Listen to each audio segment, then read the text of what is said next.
Hello viewers, আসসালামু আলাইকুম। কিতা খবর আপনার? আসুন নিও হলবালা নতুন ব্রিজ হইয়া অন্য খানো ফাঁকানিত যাব হইব, আর নতুন ব্রিজের স্বাদও কিছু লইতো না, এটা তো কোনো কথা না। এরপরেই আমরার মৌলিবাজার প্রাণের শহর আওয়া এখানো আইয়া ফুরান হসপিটাল রোড একটা সেলাই মেশিনের গড় আওয়া হইছে, আয়সা সেলাই মেশিন গড় টিপো যাইতাম রেডি মলিবাজারের বারে যাইম অবশ্য। তো ওখান আইলো মেঘ আর কি, তো মেঘে মেঘেই যাইতাম হইব। দেখো মেঘ দের বালা মেঘ দেরও, তো মেঘ কত সময় থাকবো জানতাম না, যাইব কি তা বেশি সময় যাইতো নাই।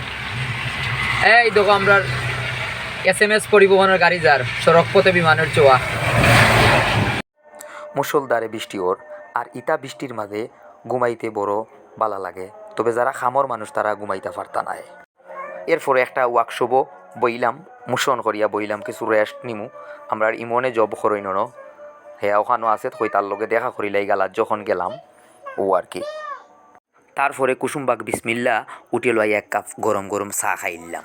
সব কাজ শেষ করিয়া নতুন ব্রিজ আইয়া কিছু উবাইলাম, ওখান থাকি ফরে আর বাড়ির যাওয়া গিয়ে যাব। ওখানেও সমাপ্ত করে নিলাম। আল্লাহ হাফেজ।